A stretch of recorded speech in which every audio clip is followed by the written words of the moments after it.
Hey everyone, I'm happy to start our new interview about a great person and vice president of the company which helped to manage energy and water in cities. I'm happy to introduce Balaji. Balaji, thank you so much that you gave us opportunity to talk with you and to learn from your experience and to have a conversation. Thank you. Thanks, Alex, for having me on your channel. Thank you, appreciate it. Yeah, you can introduce yourself and in a few words that to make sure that we did not lost some important things from your experience, your current position, and everything which you think important. Okay, sure. Yeah, my name is Balaji Tamirisa. I head the firmware engineering organization at Itron. Itron provides services to utility companies and products to utility companies, cities, communities, and municipalities across the United States and all over the world. We produce and deliver solutions that manage energy, water, and gas and other natural resources, and how effectively we manage them for, so that people get the maximum benefit out of the utilities. Not only in the utilities, but the company is also handling things in the industrial IoT market. So your street lights and smart cities are the areas where the company focuses. Thank you, Balaji. And I represent a non-profit organization, heartvoices.org. And actually, we are an organization which consists of the engineers, market managers, designers, and I'm sure that you're very experienced in engineering, and our organization helps to people with heart disease to decrease their risk. And today we are going to discuss this problem from engineering and from your personal point of view. Mm-hmm. And let's start from your education. I know that your first education was in Delhi, right? Yes. Can you share a little bit more about this experience and how it was? Sure. Yeah. I graduated from Delhi College of Engineering. It was affiliated to the University of Delhi. Later on, that became Delhi Technological University. Not so much. It's an autonomous university now, highly ranked in India. I did my bachelor's degree in electrical engineering, both power systems and a little bit of communications and very introductory communications, as well as electronics was part of our curriculum as well. Got it. And after that, you moved to United States and you moved to Chicago, right? Yes. And how it was, and from all perspective, from your personal feeling, from education system, from cultural point of view. So I'm sure that because I, as an immigrant, had this experience too, Yeah. and this cultural shock, and it's very interesting how it was for you. Yeah. Yes, very, very, very good question, Alex. I'm sure you and I are in the same boat as far as coming to a new country is concerned. Actually, I moved from a very small town in India, where the local language is not the national language, but the locals can speak the national language. But Delhi's the language spoken is Hindi. Mm-hmm. So I moved from a small little lone town in Andhra Pradesh called Tanuku to New Delhi. That small town is probably less than 100,000 people. And Delhi is a cosmopolitan city. Okay. Yeah. A big city. Moving from a cosmopolitan city like Delhi to Chicago which is a mega cosmopolitan city, okay, where you would find everyone in this world, okay? It is United Nations in just Chicago alone, not mentioning the United States, which is expansive and it's a huge country. And Chicago, for me, was overwhelming during those days.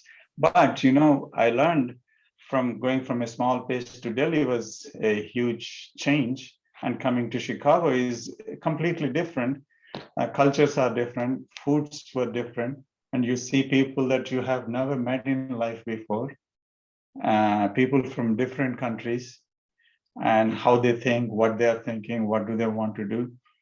And one thing I noticed in everyone that I met in Chicago, everyone is trying to make a good living. Everyone is trying to learn something. Everyone was trying to work hard. Chicago from the Midwest is a hardworking city. Nearby, there were steel factories around where the hardworking families were all around. So I'm glad that I stepped into Chicago to be part of such a hardworking culture from the Midwest.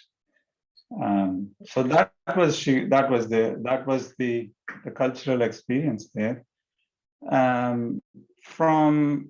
From the overall aspect, I was there in Chicago to do masters in computer science. I joined the University of Illinois, Chicago. Interestingly, while I was doing some really good research on evaluation of embedded systems and networks using ADA programming those days. ADA was very popular because Department of Defense was using ADA programming. And so I wrote some interesting program to analyze deadlocks and all that in information systems, and later on applied that towards neural systems. So I got a job while I was doing my studies at Loyola University Medical Center. I discussed with my friends there in Chicago. In Chicago, back in 80s, they said, hey, if you got a job, I would take the job. Yeah. First job, actually, right? Yeah, you can learn on the job. So that is the spirit of people in Chicago. They work and they study. And I have seen many people working and studying at the same time. So being an opportunity to work for such a huge university, medical center, building the medical informatics division, and part of the Department of Medicine, I was really excited. And I took that up, and I put my master's on the back burner for a while. But then that job gave me an opportunity to learn, contribute to building up the networks and the management systems that were needed around. Those days, things were all individual computers, and we had to connect them, not only connect them, but also put systems on top. And I had the opportunity to work with great people out there to develop patient management systems, information management systems. And luckily, I got interested by cardiac catheterization lab. The data was there, and had the opportunity to work with the doctors there and created an expert system. Those days, AI was a good thing. Prolog was a language that was kind of used. We used some simple basic kind of a language to build the rule-based system. And luckily, I had the opportunity to present this at many forums and conferences, one being the American College of Cardiology. It was really exciting when if you go back where I come from, and I was standing there, I finished my presentation. The dean, the head of chairman of the Department of Medicine comes and pats on my back, says, "Hey, that was a good presentation." I said, "Doc, I'm not a doctor." So it's a very good point. Yeah, actually, many engineers, they work in medical industry. I mean, engineers, software developers, network managers, different kind of engineers. They work in medical industry and they have like unique skills. On one side, they tech guys. On another side, they completely very sure about the medical and all this stuff, right? Absolutely. That is true. But my original purpose of coming to Illinois and to Chicago is to finish my master's. So I did complete by going part-time. Those days, part-time is an interesting concept. There was no online, and the schedules did not allow you to, and that was also a cultural challenge for me, a new place and trying to, of course, the family was trying to help me. And after completing my master's, then I quit Loyola and joined Motorola. The Motorola of Illinois changed the communications around the world. Right, that was a huge disruption, as you know. So Yeah. I later on developed communications and to communications-based chipsets. Awesome, awesome. And Balaji, you mentioned about your engineering experience in Illinois and actually touching cardiology world, but this idea about possibility to be engineer and not maybe physicians, but you will be happy to work with the medical guys. Could you share? Is it was the like Chicago point, or maybe in your childhood and in your previous experience, you have a chance to work or touch this medical world? Sure. I mean, where does this come from? Yeah, that's a very interesting question. A lot of people ask me, "Hey, Balaji, you are a software engineer. You write protocols, you implement firmware. Where is this medical angle coming from?" Yeah. I'll tell you this much. No matter in which angle I look at, there is one angle of it that always attracts me towards medicine. It's very simple. My dad was a physician and surgeon. He serviced. He provided services to so many people in my hometown and all the towns around us, 30, 40 towns around us. He used to travel there, and his aim was to make people better. And his uncles were physicians and doctors, and a lot of my siblings are physicians and doctors. I'm the only black sheep. From childhood, you had one more degree by default, right? Yeah, that's right. I have a default unknown degree. Okay, so okay. So that is, I have seen my dad reading New England Journal of Medicine. I remember this very distinctly. I saw the first EKG machine that he brought to our hometown back in 70s. It was very exciting. He changed this huge X-ray into small X-ray system. So there was a natural tendency in me to always look into medicine and see what I could do, irrespective of whether that's my main job or not. And because I feel that that was helping. And in all of this, my family played a huge role in helping in infusing that idea of medicine and health and better care and so on. Got it. Thank you. And let's back to the Illinois, Chicago. You finish your master degree, you succeed on part-time work, and you got all these cultural things. And what happens after this? What your focus was after this? Okay, so I'll tell you something. It was an interesting story. Life has some interconnecting points. And while I was working for a startup company in Chicago, the company's name was PrairieCom. A few Motorolans started that company, and I was on a standards committee to develop standards for cellular standards, networking layers, right? So I was looking at the basic MAC layer and layer 3 layers. So I was here in San Diego. I was flying into San Diego from Chicago at that time. This is back in late 99 or early 2000 or something like that. Don't remember now. As I was touching down, moving into San Diego, because Qualcomm was here, they were running the 3GPP2 show. So everyone converged here. I came here as I was landing here into San Diego. I said, then the light bulb went off in my mind. What am I doing in Chicago? Cold winter. Yeah. Snow. Snow, a lot of sinus attacks. And I said, hey, this is the place I have to be. And I told myself that. So I decided I had actually a good time in going through the standards and trying to define the next generation wireless systems, etc. I really want to move to San Diego.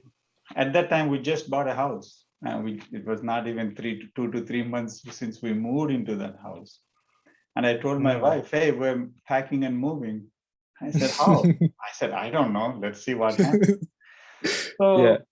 So I found a job here in a startup doing same things. 3G. Those days, 3G was an anticipation.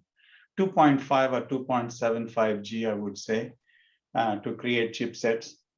So I moved for one of the startups here to San Diego. So I started as a staff engineer at PrairieCom, and I happened to demonstrate something, I suppose, and I got a director position here in San Diego, and I moved here to lead the protocol development for 2G.25G at that time. Got it. And actually, when you shared about story of moving from Chicago to Illinois, I'm sure that you dramatically increase your project management skills during this time, because packaging all these clothes and to prioritize all things. Yes. And right now you are very high top level manager, and actually you started as an engineer. Could you share, if it's possible, your transition from the management, from the engineering world to the management? Sure. If it was, or maybe it was from the first time, how it was? Yeah. Sure. Actually, I did a very similar thing for Chicago Tribune back in '97. Ran a similar article on me. I remember that. That time, the Chicago Tribune was interested in how you set your future goal, blah, blah, blah. So you're asking a similar question. I would say this. I was a senior engineer moving out of Motorola and went into a company called PrairieCom as a staff engineer. That is where the actual transition took place. In that role, as a staff engineer, my job was to lead a team as well as develop the software. I was one hand writing software. On the other side, I was I was leading a team. And I had a really great manager at that time. He's a big guy now.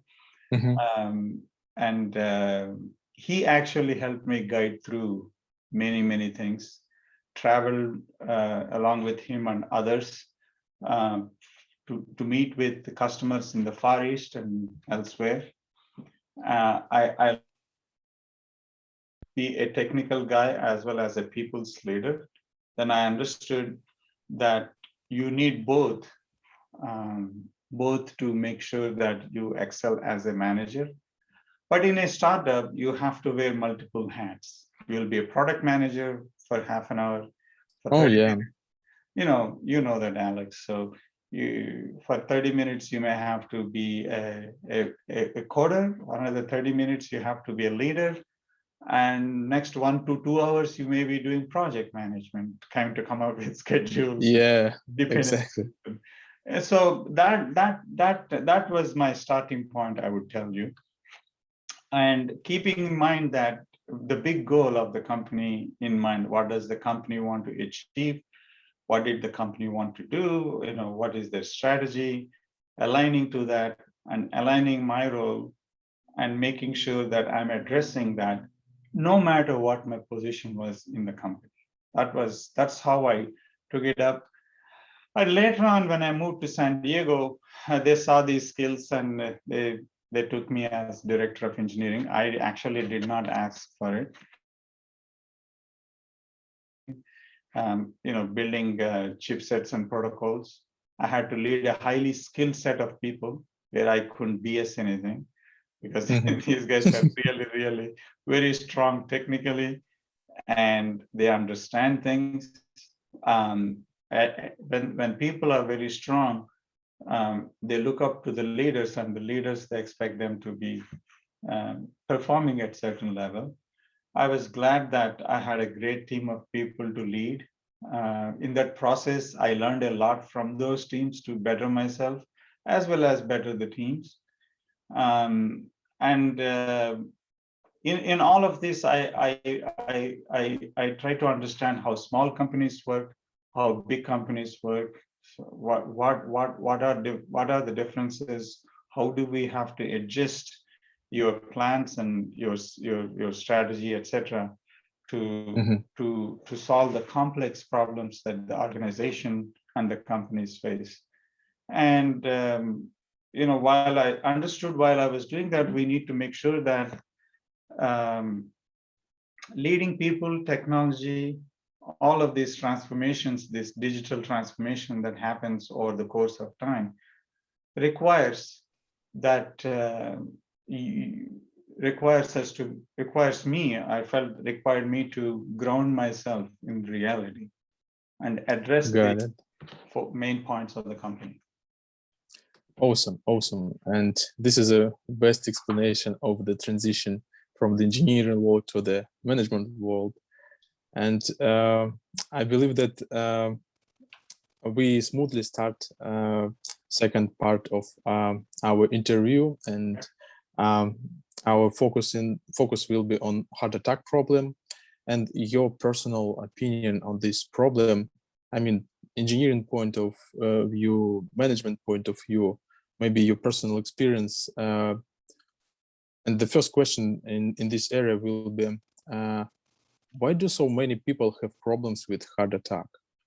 Or maybe with heart disease in general? Okay. Well, look, I'm not a physician. I didn't study medicine. I don't even know if the doctors understand why. Probably your father shared with you some, Yes, insights. my dad did talk about heart issues. It's been a while. I mean, my dad passed away in 2000. But what he felt was that this is from what I understand in talking, is some problems could be probably are there since the birth. Maybe some are congenital. I cannot make a blanket statement on that. This is my point of view, or my understanding is that, and some are related to poor lifestyles and health related. I mean, poor lifestyles, lacking of healthy diets, mundane or monotonous lifestyles where people are not exercising, moving, and the risk of heart attacks, and this can come from that. Some could be because of probably diabetes, and I heard diabetes is closely linked to heart problems and all of that. So I understand that these could be interrelated. From as a technology guy, I'm thinking, yeah, why would we have health problems? But even people who eat healthy cannot take heart issues for granted. Yeah. From what I And from engineering point of view, try to imagine that you will have all budget from all countries in the world, and you will be able to, I don't know, manage most interesting, most talented teams in the world to fix this problem from engineering point of view. And for example, you did it. What do you think? is this technical solution solve the problem, or probably we will have more another problems? Probably because, you know, according to the statistics, the different country have a different rate of different problems in terms of heart attack. Sometimes it's related and correlated with the technology level of the country. Sometimes it's not, you know. And your thoughts on this? Yeah, so I feel this way. I feel that knowledge is both definite and relative. Definitive in the sense that we know certain things that we can solve today, right? We can put a stent and make sure the blood flows and there is no problems for the heart. And there are some other things that they do open heart surgery. Sometimes I heard that they just put a hole through and so you solve the heart issue. Sometimes they say you take a medicine, it goes away. They say exercise goes away. There are all kinds of diets flying around, people talking about all day long that you will hear about. But if technology is something that we can bank on to help, I feel that technology can help detect problems early. I think there are ways and means probably we can do. It requires, more modern research, more try to detect is something that is the most complex thing early in people's lives. I think people are a lot more conscious about it today. And for example, a lot of things are coming out on your hand, in the phone. Every application has a heart sign in it. I think technology can help, and I think we can create some things, do some more research, and invent new things that are necessary. Who thought that we can manage diabetes with devices? Nobody thought about it before. Today it exists. There are many things like that. I feel that we can detect and solve and improve people's quality. But in all of this, I feel that we have to put people at the center. Got it. And next question will be more, related to our time. What do you think how COVID influence heart failure and heart attack? Your points, your maybe some things, not official CDC position on this question. Yeah. Not a CDC position. But Alex, as you know, I'm not an expert, but looks like, the way I understand, looks like it is a virus that is attacking the lungs, right? Yeah. And it's a pneumonia. If it attacks the lungs, looks like all these things are interconnected, and lung can affect heart failure, and it can somehow happen. Hopefully, some vaccination, some masking will help solve the issue in the short run. But in the long run, we don't know yet the long-term effects of COVID on the heart. I mean, I do read some things, but believe me, it's very difficult. Once they get into the too detailed on the medical area, it's very difficult for me to understand. But I look for articles that stay at the engineering level. Right? And hey, I was thinking maybe we can design something for the nose where things don't get in, right? Yeah. And the mouth without a big mask. Maybe that is the engineering design one can think of. Very nice idea. Probably this is a 1 billion idea for the startups and entrepreneurs. I don't know. Who knows? And you mentioned about this research and data which could be analyzed in the future. And I'm sure that artificial intelligence will help with all this research and prediction or maybe prevention. You as an engineer, because I'm sure that true engineer every time. What do you think? Artificial intelligence, what the future of artificial intelligence and research on heart attack problem? Oh, yes. Your thoughts on this? Oh, yeah. I think AI can help us predict. That is what I feel. Okay. The reason why I feel that way is when you go to a doctor, right, they take certain things from you, they look at you. And the way they are analyzing it is they are looking at this data set of data that is available to them, right? Yeah. For example, South Asians have different types of risks related to heart as compared to others, right? Similarly, other people of other areas from the world have different kinds of heart issues. And for example, if you're a South Asian, your waistline should be, I think, 32 or less for you to have less risk for heart attack, right?